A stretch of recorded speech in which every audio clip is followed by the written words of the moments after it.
FEMA recommends that everyone prepare, plan, and stay informed for emergencies. Community Emergency Response Team, CERT, member Anne Marie Barachevsky of New Jersey shares her recommendations to prepare for emergencies and her Superstorm Sandy experiences. My name is Anne Marie Barachevsky. I represent the New Jersey Association of the Deaf and also the Deaf and Hard of Hearing Community Emergency Preparedness. I'm the coordinator. And also, I'm a Hurricane Sandy survivor.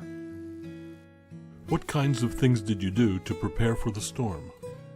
Well, first of all, I kept my eyes on what was going on with the Weather Channel. So I was making sure that I kept track of all the updates to see if it was going to miss us or if it was going to move away or come here. And then I want to make sure that I'd be ready for any evacuation. And then my brother and sister members of CERT and I talked about whether we got everything ready.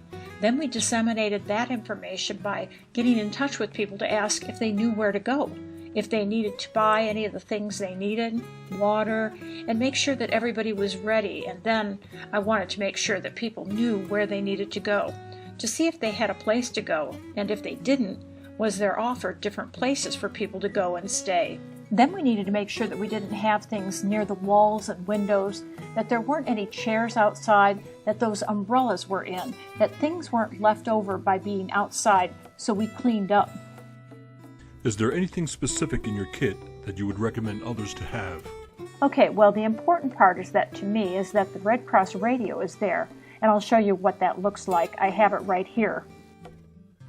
So it's got a battery inside of it, and you can attach your cell phone to it, and then you can charge your cell phone. You just have to crank it up. So when all the electricity was gone, I used that as a backup, so when the power was out, this was a very important part of my kit.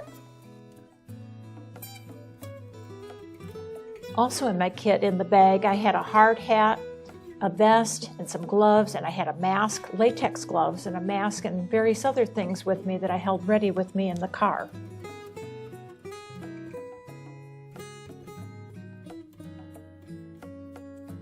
So the reason why I really rely on this battery and keep it with me is because, like other deaf and hard of hearing people, I rely very heavily on my cell phone to keep in touch with the community and family and other people and make sure that people are prepared where they live and other places during the disaster.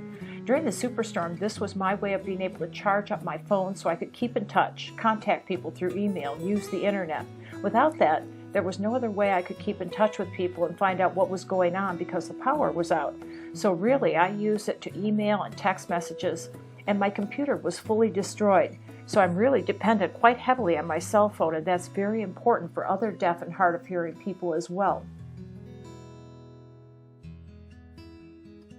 From your experience going through the storm, is there anything that you would do differently now? That's a good question. Yes. I really regret one thing, and that is I didn't turn off my electricity. Everything was wet, the power was still on, and everything got destroyed. My computer, my TV. I mean, it would have been safe if it hadn't been plugged in, I think. So that, I think, is best from now on, to make sure that everything is turned off. The gas, the electric, everything that we have, that would be a better way to protect the house, and then there wouldn't be such serious damage. So that was my one regret, my biggest regret.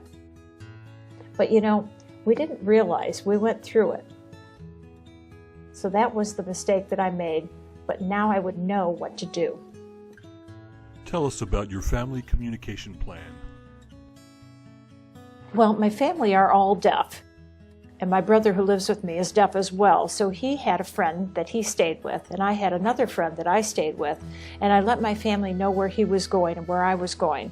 It's important that if something happened, that we would let them know that we were safe, that we could get through and communicate with them, especially through texting, and make sure that there was open information. So that was very important. What are the 3 most important things to remember during a storm? Okay, the first thing that is really important with your family and friends, whoever you're with, to make sure that you stay together and stay in the house. Don't give in to the temptation of going outside. Be patient and stay in the house. Second is to make sure you have a kit ready that has all the resources you need, like batteries, radio, charger, water, food, different things that you're going to need if you're going to be staying inside for a few days. And the third thing is that if you have a cell phone, to text and find out when you can go outside, when it's safe. when the storm is done to get updates on the weather. So these three things are extremely important. So you really have to be patient and bear with it. Don't just go out when you think it's okay. Make sure that you're patient. In conclusion, So also, I'm the Community Emergency Response Team CERT member, and I'm certified as that.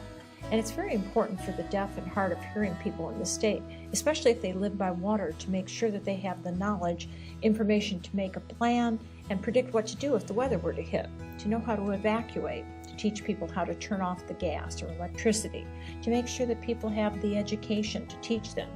Maybe they could even join a CERT program. New Jersey Office of Emergency Management is great. They provide interpreters who really support that program. So I think it's very important that people in this state, help other professionals like firemen and the police, that in these times of big disasters that the training is very important for the deaf and hard of hearing communities. So it's important to think about that. www.fema.gov and www.ready.gov.